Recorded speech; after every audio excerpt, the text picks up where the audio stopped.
Shalom Jemaat Tuhan, kita masuk dalam pembelajaran berikutnya dari Injil Yohanes ini, yaitu Yohanes 1 ayat 43 sampai 51. Kita akan membahas dua tokoh, Filipus dan Natanael. Mari kita berdoa.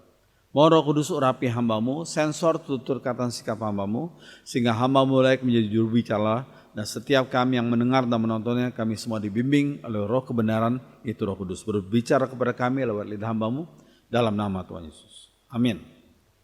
Filipus dan Natanael. Mari kita baca dalam Yohanes 1 ayat 43 sampai 47. Pada keesokan harinya, Yesus memutuskan untuk berangkat ke Galilea.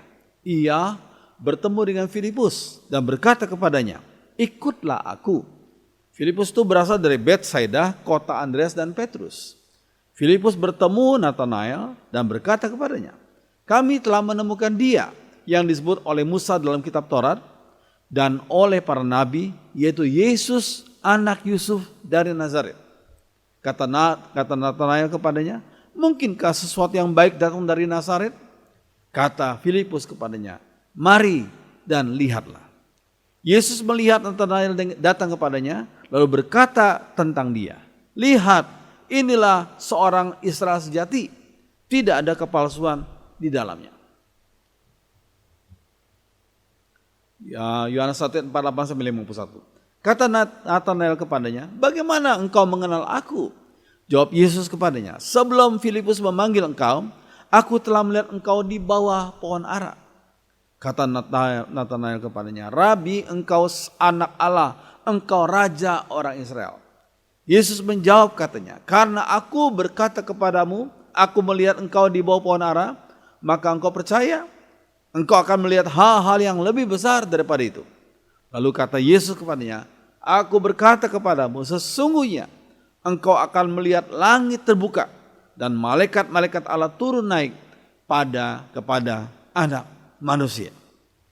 Sampai di sini pembacaan firman Tuhan. Mari kita mempelajari ayat-ayat ini.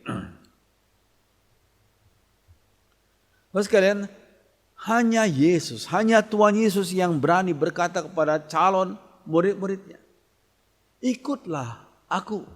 Dalam bahasa Inggris, "Follow me." Ikutlah aku. Biasanya para guru lainnya hanya berani berkata, "Ikutlah ajaranku." Biasanya para guru agama lainnya hanya berani berkata, "Ikutlah ajaranku." Bukanlah ikutlah aku. Hanya Yesus yang berkata, "Ikutlah aku." Mengapa demikian? Karena manusia mempunyai banyak kelemahan, banyak dosa, walaupun mereka adalah guru-guru agama yang harusnya berlaku sesuai dengan kehendak Tuhan, tapi seringkali guru-guru agama juga melanggar akan firman Tuhan. Banyak pendeta termasuk saya juga melanggar firman Tuhan, baik yang disengaja maupun tidak disengaja, dalam pikiran, perasaan, maupun tingkah laku dan perbuatan perkataan. Sehingga kita tidak bisa berkata kepada umat yang diserahkan Tuhan untuk kita pimpin, "Ikutlah aku." Hanya Tuhan Yesus yang boleh mengatakan demikian. Kita hanya bisa berkata kepada mereka, "Ikutlah ajaranku, ajaranku."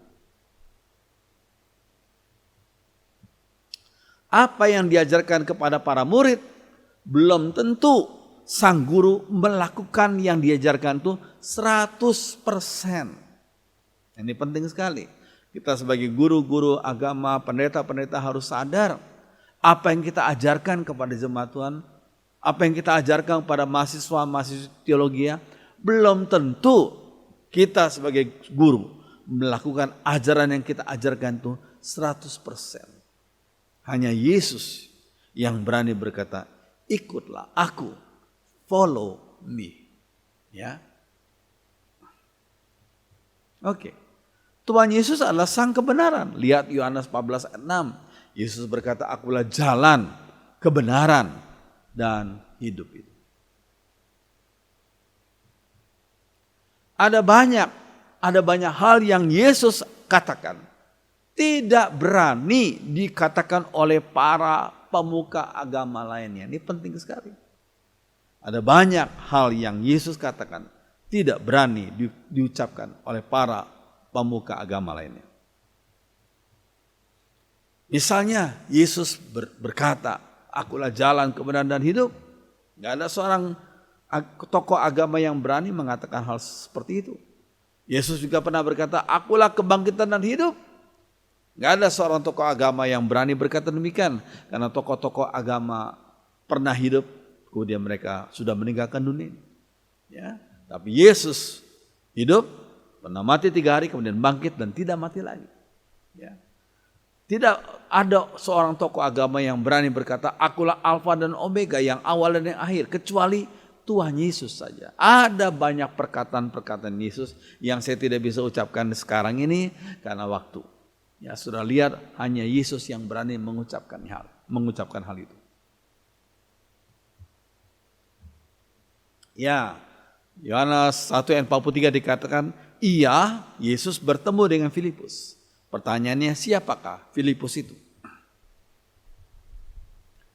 Filipus dikenal sebagai seorang yang kritis, yang suka bertanya, dan sikapnya jujur saja, nggak munafik, nggak ditutup-tutupi gitu ya.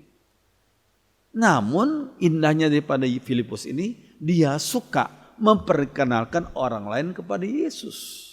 Temannya, orang-orang lain, dia suka memperkenalkannya kepada Yesus. Setelah bersekutu dengan Yesus, keesokan paginya ia membawa Natanael kepada Yesus. Lihat Yohanes 1 ayat 45. Ya. Dikatakan Filipus bertemu dengan Natanael dan berkata kepadanya, "Kami telah menemukan dia," yaitu Yesus. Baru malam sebelumnya dia bersekutu dengan Yesus. Kemudian esok paginya dia sudah memberitakan tentang pribadi Yesus kepada temannya yang bernama Natanael.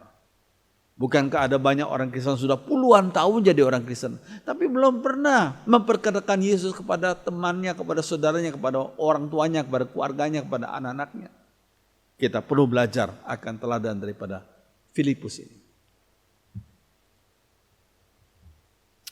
Nah, ini saya senang dengan statement bahasa Inggris ini. Saya sudah dengar ini waktu saya mengikuti leadership training di Hagai Institute di Hawaii waktu itu ya. Dikatakan a new converter, petobat baru, brings another new converter, membawa petobat baru lainnya. Seorang petobat baru membawa seorang petobat baru lainnya. Bukankah ini satu hal yang indah sekali? Banyak orang Kristen yang sudah puluhan tahun ke gereja, ya, yang sudah bertobat puluhan tahun yang lalu, tapi belum pernah menyampaikan berita Injil, ya, kepada saudaranya, kepada orang lain. Kita perlu belajar dari Filipus ini. Ya, sebagai petobat baru, Filipus belum bisa berargumentasi dengan orang lain, belum bisa, ya. Namun ia hanya memperkenalkan temannya kepada Yesus. Dia hanya memperkenalkan. Ya. Jadi saya perlu simpulkan, menjadi seorang saksi Kristus tidak perlu lulusan STT, Sekolah Tinggi Teologi, tidak perlu bergelar sarjana teologi, tidak perlu. Seorang Kristen yang biasa bisa menjadi saksi Kristus. Seorang anak sekolah minggu bisa menjadi saksi Kristus. Ya, pokoknya untuk menjadi saksi Kristus tidak perlu lulusan STT. Yohanes 1:43-51. Ia bertemu dengan Filipus dan berkata kepadanya, "Ikutlah aku." Filipus bertemu dengan Natanael dan berkata kepadanya, "Kami telah menemukan dia yang disebut oleh Musa dalam kitab Taurat dan oleh para nabi, yaitu Yesus anak Yusuf dari Nazaret." Kata Natanael kepadanya, "Mungkinkah sesuatu yang baik datang dari Nazaret?" Kata Filipus kepadanya, "Mari dan lihatlah." Teladan lain daripada Filipus yang kita mau lihat adalah Filipus ini sikapnya jujur di hadapan Tuhan. Jujur. Kita bandingkan Yohanes 6 ayat 5. Ya, tadi Yohanes 1, sekarang Yohanes 6. tentang Filipus juga. Ketika Yesus memandang bahwa orang banyak berbondong-bondong datang kepadanya, berkatalah Yesus kepada Filipus, "Di manakah kita akan membeli roti agar mereka ini dapat makan?" Begitu ribuan orang mengiringi Yesus, mendengarkan ajarannya, dan sudah siang hari, bahkan mungkin lewat dari tengah hari, Yesus teringat, kita harus memberi mereka makan. Cuma ribuan orang ini. Makanya Yesus bertanya kepada Filipus, "Di manakah kita akan membeli roti agar mereka ini dapat makan?" Jawab Filipus kepadanya, "Roti seharga 200 dinar. 200 dinar tidak akan cukup untuk mereka ini. Sekalipun masing-masing mendapat sepotong kecil saja." Kita mau tahu apa tuh besarnya 200 dinar itu ya. Ya, jumlah orang yang berkumpul disebutkan 5.000 pria saja, lelaki saja, hanya baru lelaki saja sudah 5.000. Ya. Iya. Tapi lihat Markus 6 ayat 44. Yang jumlah 5.000 itu baru lelaki saja. Belum termasuk perempuannya. Tidak disebutkan berapa banyak perempuannya. Biasa kalau kebaktian di gereja, jumlah perempuan biasa lebih banyak daripada jumlah laki-laki, bukan? Jadi saya kira-kira kalau jumlah laki-laki 5.000, maka jumlah perempuan 6.000. Dan biasanya perempuan juga membawa anak-anak. Wah, taruh saja 1.000 anak-anak saja. Jadi jumlah semuanya ada 12.000. 12.000 orang. Itu enggak main-main. Makanya Filipus berkata, uang 200 dinar saja tidak akan cukup untuk mereka ini. 1 dinar itu, waktu itu adalah upah kerja seorang buruh 1 hari. Jadi kalau sekarang kita bandingkan upah kerja seorang buruh itu 120.000 rupiah per hari, maka saudara bisa kalikan ya. 120.000 kali 200 dinar. Jumlah sekian saja pasti tidak akan cukup untuk memberi 12.000 orang makan roti. Walaupun masing-masing hanya mendapat sepotong kecil saja. Ini suatu hal yang kita perlu ingat. Luar biasa tantangan Filipus dan teman-teman lain waktu itu. Mereka harus memberi makan 12.000 orang. Ya, Filipus adalah orang yang juga mengandalkan akalnya. Pernahkah Anda merencanakan suatu proyek yang besar untuk Tuhan, namun di tengah jalan gak bisa menyelesaikan karena kekurangan dana? Ambil contoh, sedang membangun gedung gereja. Aduh, sudah izinnya tidak mudah, untuk kumpulkan dana, untuk beli bangku, kursi, segala macam peralatan, sungguh tidak mudah. Ya, memang kita perlu bersandar pada Tuhan untuk melakukan segala tugas yang Tuhan izinkan kita lakukan. Ya, nama Filipus itu mempunyai makna pejuang atau pecinta kuda. Ya. Filipus mengalami hal yang mirip ketika menerima tugas dari Tuhan Yesus. Ia seorang yang kritis ya, suka bertanya. Tetapi Tuhan kita, Yesus itu tidak membenci orang-orang yang kritis. Asal mereka jujur. Ya, Tuhan tuh tidak membenci orang yang suka bertanya. Asal mereka jujur, bukan untuk main-main. Ya, Yesus sengaja bertanya kepada Filipus, di manakah kita akan membeli roti agar mereka yang dapat makan? Dengan cepat Filipus menjawab, roti seharga 200 dinar tidak cukup untuk mereka ini. Sekalipun mereka masing-masing hanya dapat sepotong kecil saja. Iya, saya sudah ucapkan tadi, 1 dinar adalah upah sehari kerja untuk seorang buruh. Jadi kalau Filipus berkata roti seharga 200 dinar saja, berarti 200 upah hari kerja seorang buruh, itu 200 hari ya upah kerja seorang buruh. Gak cukup memberi makan sekitar 12.000 orang itu. Tapi Tuhan melakukan mujizatnya. Diberi makan semuanya kenyang dan sisa 12 bakul. Kenapa 12 bakul? Mungkin supaya setiap murid membawa yang murid Yesus berjumlah 12 orang tuh. Setiap orang membawa satu bakul sisa daripada roti yang dibagikan. Puji Tuhan. Iya, mujizat Tuhan memang melampaui akal manusia. The miracle of God, ya, still beyond, ya, melampaui akal manusia yang terbatas ini. Puji Tuhan. Kenapa demikian? Karena dilakukan oleh Tuhan. Tuhan itu pencipta kita. Ya, Tuhan itu melampaui akal budi kita. Baik, terus hal lainnya tentang pribadi Filipus yang kita mau pelajari. Yohanes 12 ayat 20 sampai 22. Di antara mereka yang berangkat untuk beribadah pada hari raya itu terdapat beberapa orang Yunani. Orang-orang itu pergi kepada Filipus yang berasal dari Betsaida di Galilea. Lalu berkata kepadanya, "Tuan, kami ingin bertemu dengan Yesus." Filipus pergi memberitahukannya kepada Andreas. Andreas dan Filipus menyampaikannya pula kepada Yesus. Ini tentang Filipus dulu ya. Oke. Mengapa orang-orang Yunani itu bertanya kepada Filipus? Mengapa? Bukankah ada murid-murid Yesus yang lainnya di situ? Tapi kenapa kepada Filipus? Ya, sudah lihat di situ tanda merah yang di atas tuh ada kota Betsaida. Tanda merah yang di bawah itu ada Dekapolis. Ya. Mungkin karena Filipus itu berasal dari Betsaida. Perbatasan dengan desa-desa Yunani mereka. Daerah Dekapolis yang berarti 10 kota berbatasan dengan Betsaida. Ya, sehingga mereka, oh ini orang, oh tetangga kita. Makanya mereka bertanya pertama kepada Filipus dulu. Ya. Itu kemungkinan pertama.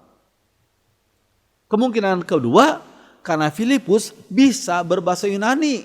Sehingga orang-orang Yunani itu perlu tanya kepada orang yang mengerti bahasa Yunani. Dan mereka ketemu dengan Filipus yang bisa berbahasa Yunani. Mungkin kemungkinan kedua itu. Ya, memang bahasa adalah semacam jembatan kepada orang-orang lain. Kalau kita nggak ngerti bahasanya, kita nggak bisa menjangkau mereka. Dan kita nggak bisa berkomunikasi dengan mereka. Ya, mungkin tempat Filipus bertemu dengan Yesus itu di kota Kana. Ya, lihat ada peta di situ kota Kana. Filipus seperti Andreas tidak bisa menyimpan kabar baik tersebut untuk dirinya sendiri saja. Ya, dia mau menyampaikan apa yang dia anggap baik, yang dia terima baik dari Tuhan, dia mau sampaikan kepada temannya. Ya. Kita pun orang-orang Kristen harus seperti Filipus itu. Ya, Filipus pergi dan bertemu dengan temannya Nathanael untuk memberitahu bahwa ia telah bertemu dengan Mesias yang dijanjikan dalam perjanjian lama, yakni Yesus orang Nazaret, desa yang tidak terkenal waktu itu. Jadi Nazaret itu tidak terkenal waktu itu, waktu zamannya Tuhan Yesus berada di dunia ini. Ya.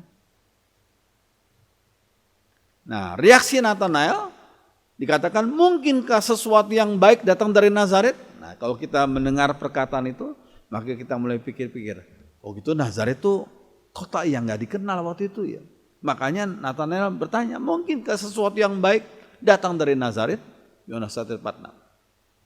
Ya, sudah lihat Nazaret. Ya. Ya, reaksi Nathanael menyatakan bahwa Nazaret bukanlah tempat yang tepat menurut mereka ya untuk munculnya sesuatu yang baik. Apalagi seorang Mesias. Masa munculnya dari kota Nazaret, kota yang tempat yang gak dikenal, mungkin desa ya. Mereka gak paham, mereka gak ngerti. Mereka gak pernah nyangka. Iya. Kita ingat akan 1 Korintus 1 ayat 27 sampai 29. Ini perkataan Rasul Paulus. Tapi apa yang bodoh bagi dunia, dipilih Allah untuk memalukan orang-orang yang berhikmat. Dan apa yang lemah bagi dunia, dipilih Allah untuk memalukan apa yang kuat. Dan apa yang tidak terpandang dan yang hina bagi dunia dipilih Allah. Bahkan apa yang tidak berarti dipilih Allah untuk meniadakan apa yang berarti. Supaya jangan ada seorang manusia pun yang membanggakan diri di hadapan Allah. Jadi Allah dengan karyanya itu seringkali melakukan hal-hal yang surprising, yang mengejutkan. Orang nggak pernah nyangka sebelumnya. Ya, hal yang surprising. Itu juga dengan kota Nazaret waktu itu. Tuhan yang Maha Kuasa bisa melakukan banyak hal yang surprising, yang mengejutkan bagi manusia. Oke, jika Tuhan berkehendak, apapun bisa terjadi. Jadi yang penting Tuhan berkehendak atau tidak.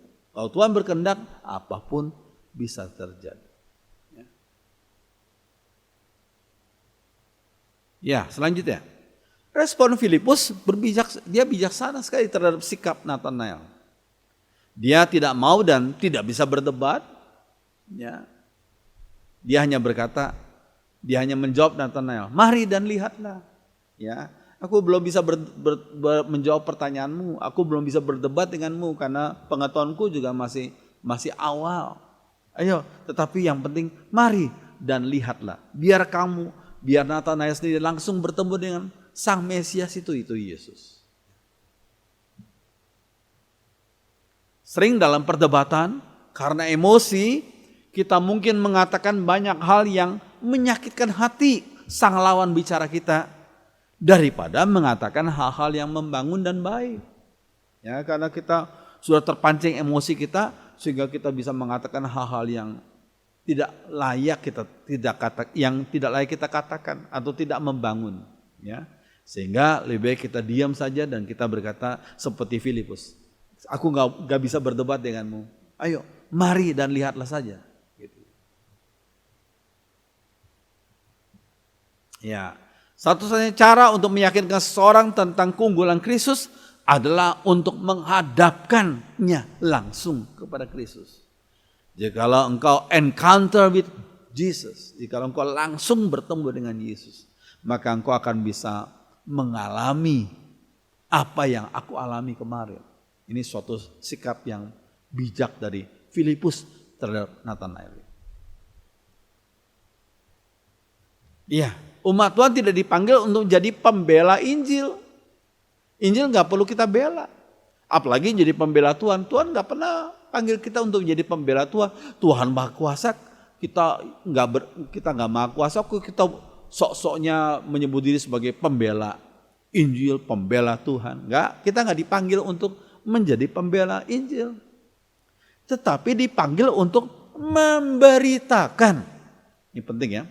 Dipanggil untuk memberitakan Yesus Kristus sebagai Tuhan dan Juru Selamat. Kalau kita sudah beritakan, biarlah orang itu yang langsung berhadapan dengan Yesus yang kita beritakan itu. Puji Tuhan.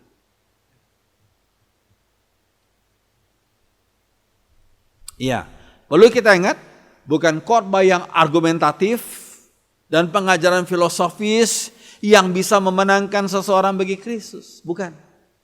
Tetapi pemaparan kisah salib Kristus plus urapan kuasa Roh Kudus, itu yang bisa memenangkan seorang, menjamah hatinya untuk percaya, bertobat, terima Yesus sebagai Juru Selamat. Ini penting sekali. Ya, lihat Yohanes 16 ayat 8-9. Jikalau Ia yaitu Roh Kudus datang, Ia yaitu Roh Kudus akan menginsafkan dunia akan dosa, kebenaran dan penghakiman. Akan dosa karena mereka tetap tidak percaya kepadaku. Ya, 1 Korintus 4 ayat 20. Rasul Paulus berkata apa? Sebab kerajaan Allah bukan terdiri dari perkataan, tetapi dari kuasa. Ini penting. Sebab kerajaan Allah bukanlah terdiri dari perkataan, tapi dari kuasa. Dalam bahasa aslinya kata kuasa itu adalah dunamis.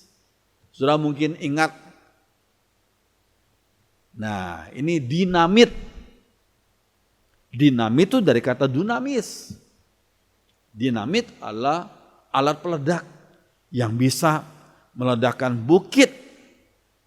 Nah itu, Kalau Injil kita beritakan, kita saksikan, itu mempunyai kekuatan seperti dinamit.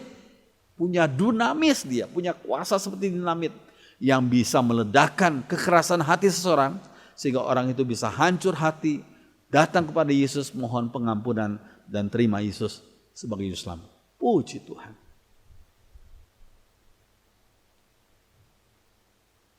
Oke, untuk menjawab pertanyaan yang bersifat argumentatif, lalu perlu jawaban yang bijak. Ya, kita berkata, saya tidak bisa berargumentasi dengan Anda, saya hanya mau sampaikan secara sederhana bagaimana indah dan ajaibnya Kristus bagi saya. Dan saya yakin juga bagi kehidupan Anda, jikalau Anda mau percaya dan terima Yesus sebagai Juru Selamat Anda. Ini penting sekali.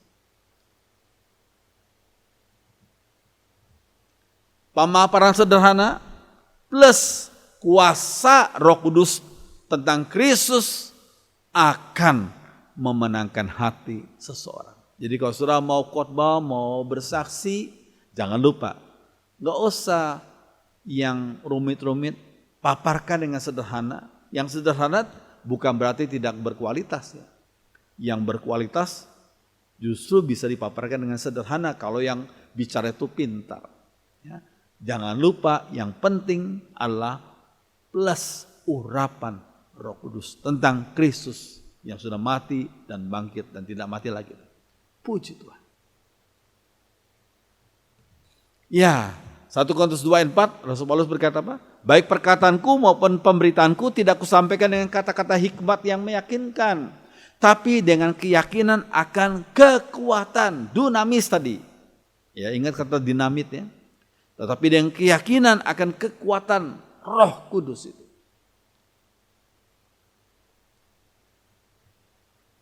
Iya, argumen yang paling tepat bagi orang banyak adalah mari datang dan lihatlah. Seperti apa yang dikatakan oleh Filipus kepada Natanael. Mari datang dan lihatlah. Datang dan lihat. Pertemuan pribadi dengan Sang Juru Selamat akan mengubah kehidupan seseorang. Ini penting.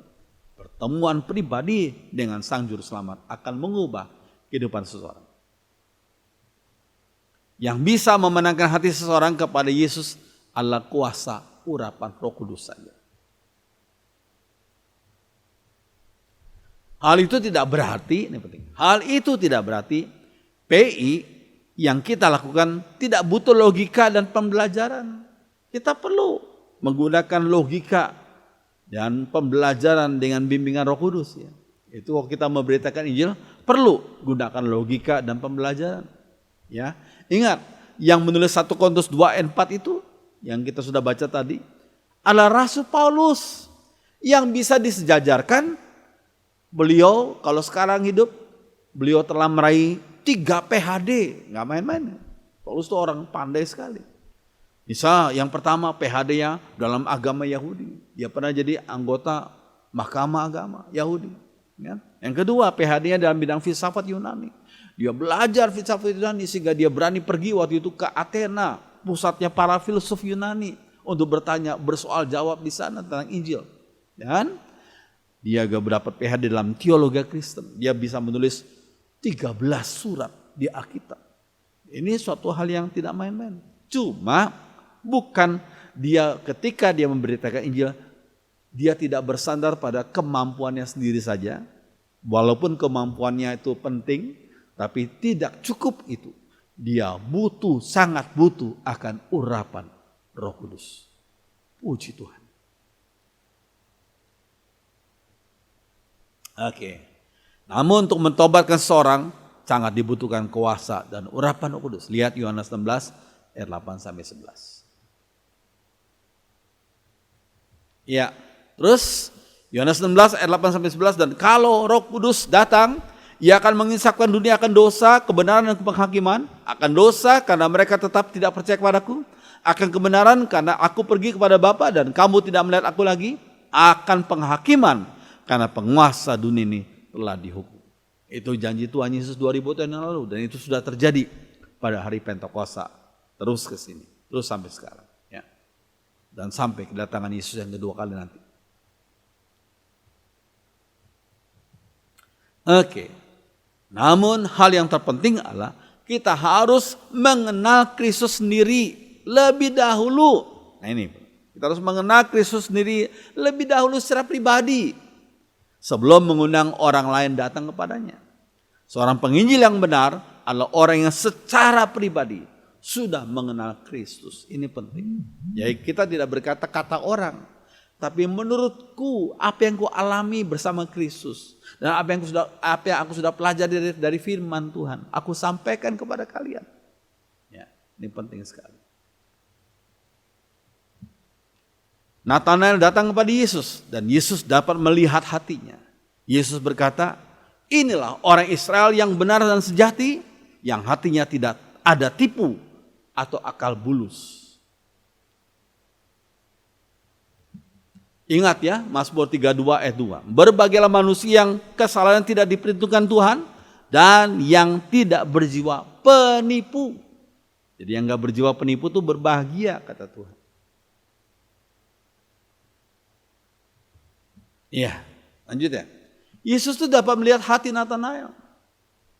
Pujian Yesus kepada Natanael adalah cocok untuk orang Israel lainnya yang saleh juga. Orang Israel lainnya yang saleh juga. Lihat Yohanes 1 ayat 47 tadi. Yesus melihat Natanael datang kepadanya, lalu berkata kepada dia tentang dia. Lihat, inilah seorang Israel sejati, nggak ada kepalsuan di dalamnya. Ini pujian Yesus kepada Natanael. Tentunya Tuhan Yesus tidak sembarangan berbicara, hanya sekedar menyenangkan hati orang lain, enggak. Ya, ini bukan sanjungan yang sifatnya gombal, enggak. Memang itu sebenarnya itu yang terjadi dan itu memang ada apa? Itulah memang adanya seperti itu. Ya. Yesus memberitahu Natanael bahwa yaitu Yesus telah melihatnya di bawah pohon ara. Sekarang maknanya apa? Makna kalimat tersebut di bawah pohon ara. Nah, saudara sekalian, kata Natanael kepadanya, bagaimana engkau kenal aku? Jawab Yesus kepadanya, sebelum Filipus memanggil engkau, aku telah melihat engkau di bawah pohon ara. Kata Natanael kepadanya, Rabi, engkau anak Allah, engkau raja orang Israel. Ya, dalam pikiran Yahudi pada waktu itu ya, pohon ara selalu menunjuk pada kedamaian. Suatu daerah bisa disebut damai ketika seorang pria bisa dan tanpa diganggu berada di bawah pohon ara. Ngapain? Ya untuk merenungkan akan janji-janji Tuhan, Taurat Tuhan.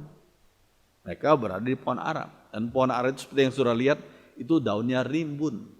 Sehingga mereka bisa dengan tenang merenungkan akan firman Tuhan. Ya, 1 Raja-Raja 4 ayat 25.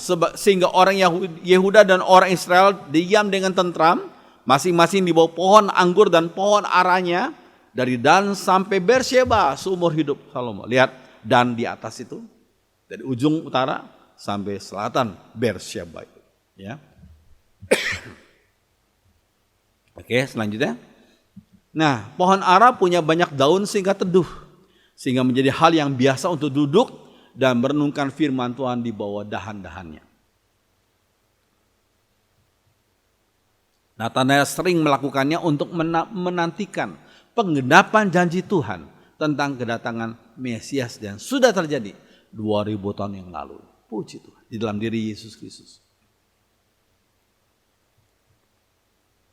Ya, bukan karena Yesus telah melihatnya di bawah pohon ara yang mengejutkan Daniel, bukan. Tetapi Yesus bisa membaca pikiran dan isi hatinya. Itulah yang mengejutkan Natanael. Sehingga Natanael berkata dalam hatinya, inilah seorang yang tahu doa-doaku. Dia sangat tahu doa-doaku.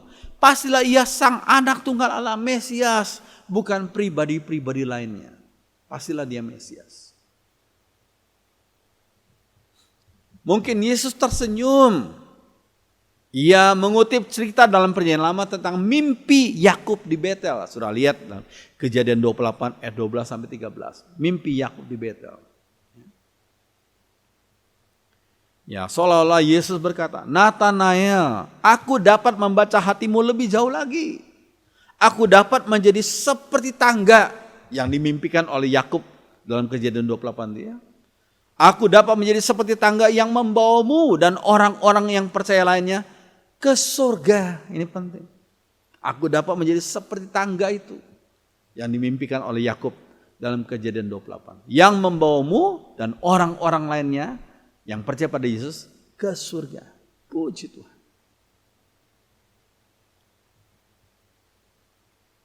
Yohanes ayat 51. Yesus menjawab katanya, karena aku berkata kepadamu, aku melihat engkau di bawah pohon ara, maka engkau percaya, engkau akan melihat hal-hal yang lebih besar daripada itu. Lalu kata Yesus kepadanya, aku berkata kepadamu, sesungguhnya engkau akan melihat langit terbuka dan malaikat-malaikat Allah turun naik kepada anak manusia. Puji Tuhan. Ya, sekarang terakhir, siapakah Natanael itu? Siapa ya Natanael?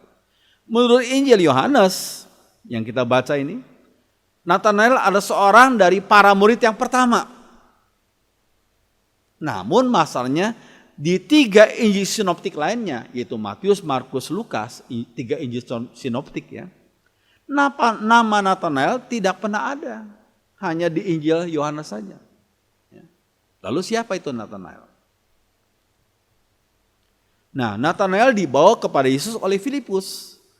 Namun namanya nggak pernah disebutkan dalam ketiga Injil sinoptik, yaitu Matius, Markus, Lukas. Dan menariknya dalam Injil Yohanes, nama Bartolomeus, nah ini, dalam Injil Yohanes nama Bartolomeus juga tidak pernah disebutkan. Lihat Matius 10 ayat 3, Markus 3 ayat 18. Matius 10 ayat 3, Filipus dan Bartolomeus, itu dalam Matius ya. Thomas dan Matius, pemungut cukai, Yakobus, itu rasul-rasul Yesus ya. Kita bandingkan lagi. Markus 3 ayat 18. Selanjutnya Andreas, Filipus, Bartolomeus. Matius, Thomas, Yakobus, anak Tadeus, Simon, anak Zelot. Itu murid-murid Yesus. Ada kata Bartolomeus. Padahal dalam Injil Yohanes kata Bartolomeus tidak disebutkan. Bartolomeus. Iya. Nah, Filipus dan Bartolomeus disebutkan bersama. Sepertinya hal yang alamiah untuk menghubungkan keduanya. Filipus dan Bartolomeus. Nama Bartolomeus adalah nama kedua, second name, yang berarti anak dari Tolmai atau Ptolemy. Nama kedua. Bartolomeus harus punya nama lainnya yang disebutkan sebagai nama pertama. Sehingga nama Bartolomeus dan Natanael, nama Bartolomeus dan Natanael menunjuk pada pribadi yang sama di bawah nama yang berbeda. Ini ya. Kita membaca Injil Yohanes menyebut di situ nama Natanael.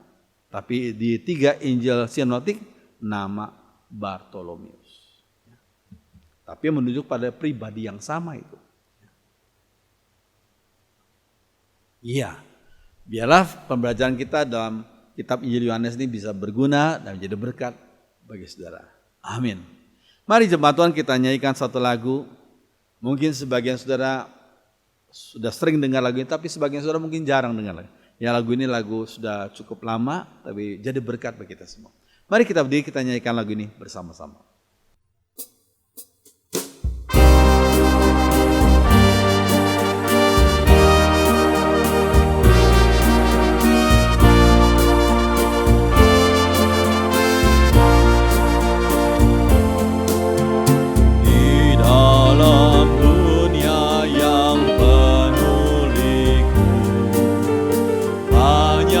Yang keluh kesah,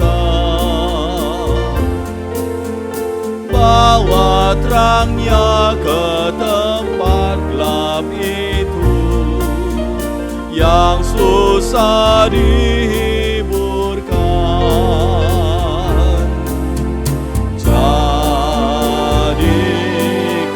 aku saluran berkat dan pemancar kasih Kristus. Dengar doaku dan jadikanku saluran berkat bagi umatnya.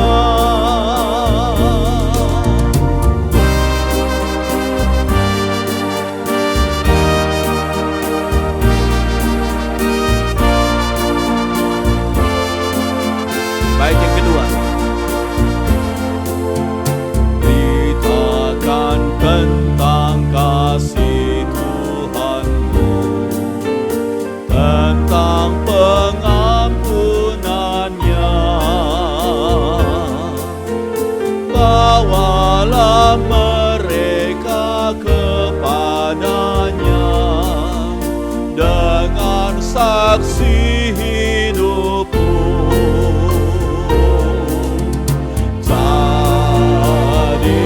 Jadikan aku saluran berkat dan pemancar kasih Kristus. Dengar doaku dan jadikanku saluran berkat bagi umatnya. Jadikan aku selalu berkat. Jadikan aku saluran berkat dan pemancar kasih Kristus. Dengar doaku dan jadikanku saluran berkat bagi umatnya. Kami bersyukur untuk pembelajaran firman Tuhan yang kami sudah dapati dari Yohanes 1 ini. Tolong kami agar menjadi orang-orang yang mau bersaksi kepada teman-teman kami, kepada saudara kami, kepada keluarga kami, supaya mereka mengenal Yesus adalah Tuhan, Juru Selamat dan Mesias bagi manusia yang berdosa. Terima kasih untuk pembelajaran firman Tuhan. Roh Kudus tolong kami. Dalam nama Tuhan Yesus. Semua orang beriman mengatakan, Amin. Silakan dulu.